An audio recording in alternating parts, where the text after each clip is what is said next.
Hai semuanya, kita berdua habis nonton film Conclave dan ini opini kami.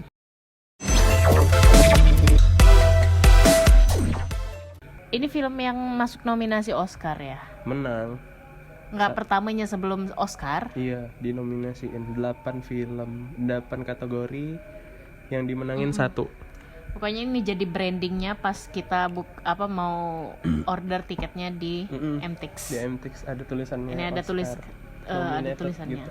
Terus kayak karena dia udah baca sinopsisnya dan kayak yuk nonton Conclave, ceritanya seru, ceritanya bla bla bla. Aku kan belum banyak tahu, belum ngeh, tapi aku penasaran juga karena gara-gara brandingan 8 kategori nominasi di Oscar itu.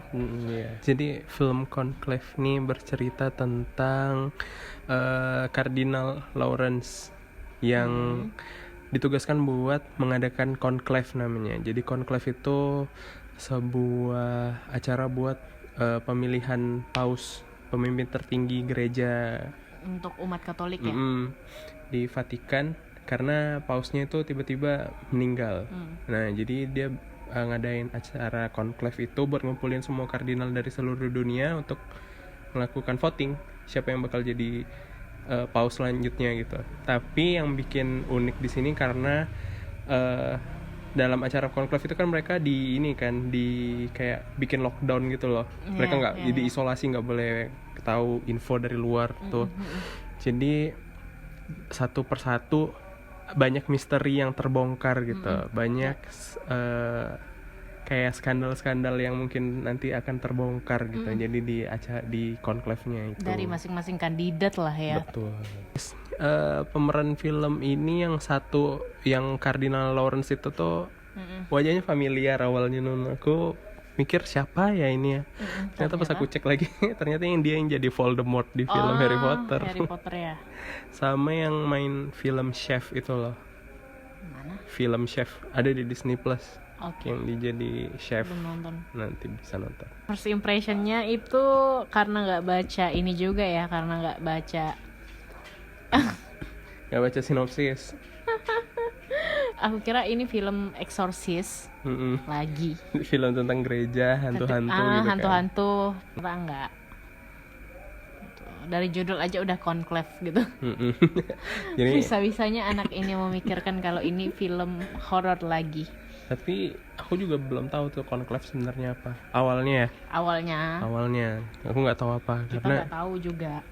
Yang aku tangkap dari teman-teman yang udah nonton duluan waktu itu yang di Twitter, aku baca-baca ini politiknya film politik yang lumayan bagus gitu. Dan aku jadi jadi dapat informasi baru lah ya kita. Maksudnya dapat pengetahuan baru soal ternyata tuh di balik pemilihan paus tuh seperti ini. Iya betul. Dan prosesnya kayak gimana gitu tahu akhirnya. Dan aku kira juga ya, ini maaf banget karena aku nggak tahu ya. Aku kira juga ternyata kirain paus-paus itu dari keturunan sebelumnya. Ternyata enggak. Ternyata itu dipilih dari per negara juga enggak sih? Voting per negara. Pokoknya dengan kandidat yang yang sesuai lah. Sama si ininya. Dan pulang-pulang aku langsung kepo udah berapa ratus paus gitu ya. Iya. Yang aku suka dari film ini nih sebenarnya yang mencuri perhatian aku dari awal tuh sinematografinya sih. Cakep banget. Nanti mungkin Ainun bisa liatin di trailer itu yang kayak bagian-bagian yang bikin bagus itu loh. Walaupun filmnya banyak dialog, jujur banyak dialog banget, tapi nggak bosen aku. Iya sama, nggak bosen. Maksudnya kayak aku menikmati setiap kata demi katanya. Apa tuh maksudnya? Kok bisa kayak gini? Disimak terus kan? Disimak terus kayak nggak bosen gitu. Iya. Cara mereka ngemas rahasianya untuk dibuka pelan-pelan tuh smooth sih menurutku. Smooth ya. Smooth. Jadi kayak dengar bisikan dari siapa gitu, nanti dikasih tahu ke Lawrence gitu. Dan ternyata itu juga cukup mempengaruhi pemungutan suara ya. Maksudnya dia kan yang tanggung jawabnya besar ya, yang mengadain conclave gitu. Yang skandal-skandal yang terbuka satu-satu itu cukup mempengaruhi suara mereka yang misalnya dari voting pertama itu kan ada tuh yang dari mana aku lupa negaranya. Ada Yemi. Ada Yemi itu yang banyak banget itu ya apanya votingnya. Tiba-tiba dia kena skandal. Terus ada yang dari mana tuh yang Tremblay itu. Tremblay ternyata punya kasus buat beli suara. Nah kayak gitu-gitu. Kayak gitu-gitu tuh. Terus akhirnya anjlok suaranya. Banyak dinamikanya lah. Itu sih yang seru ngikutinnya. Seru. Aku juga seru. Aku nggak ada nggak ada sama sekali mikir minusnya sih di film ini. One of my favorite film di bulan Februari. Ya aku susah juga sih ya nemuin minusnya dari film ini karena dari sinematografinya bagus. Terus dari ceritanya juga. Aku juga soundnya suka sound ininya, musik scoringnya juga bagus banget.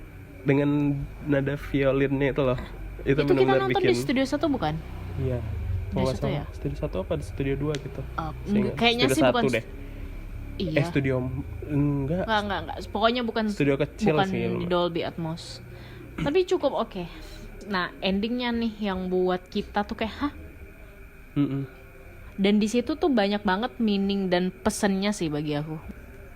Ya kayak mungkin ini ya, maksudnya ini perspektif baru dari apalagi ini kayak cerita what if-nya gitu loh. Iya. Gimana jika kalau nanti dari semua paus, ini paus pertama kali yang memang benar-benar beda gitu. Yang benar-benar di luar perkiraan dan di luar tradisi pemilihan paus gitu. Itu yang bikin orang tuh kayak bertanya-tanya gitu. Apakah ini agenda dari agenda kaum woke? Tapi coba deh nonton dulu gitu. Karena walaupun ini agenda tapi ini kayak menyuarakan suara yang kayak gimana kalau kayak gini gitu. Iya itu sih. Itu sih yang buat aku ngerasa kayak good banget nih di film, dari musik scoring, sinematografi sama pesan di akhir cerita itu cukup good lah. Kalau kamu ratingnya nih berapa nih? Rating aku bisa kasih 8 sih film ini. 8 ya? 8 sama 8 juga. Wah, ya emang good banget. Bagus. Kemarin aku sama Ainun nontonnya di hari ke-1 apa hari kedua tayang ya? Ke-1 kayaknya. Hari ke-1 tayangnya. Ya hari ke-1 di jam ketiga gitu. Iya, itu rame banget. Kayaknya orang-orang yang dari gereja itu janjian buat nonton itu gitu. Langsung kita nonton ini aja. Iya. Cukup good dan seru. Aku harap juga banyak film-film kayak gini lagi sih. Semoga sih di tahun 2025 nih filmnya nggak cuma horor-horor terus ya. Udah capek sih horor-horor. Tapi ada film-film yang benar-benar ngangkat cerita yang beda gitu.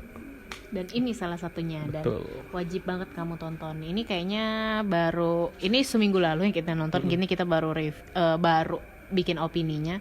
So buat kamu wajib nonton ini. Wajib banget nonton ini. Sinematografinya, musik scoringnya yang paling aku suka juga. Itu keren banget. Nah, mungkin segitu aja opini kita berdua soal Conclave. So see you the next video.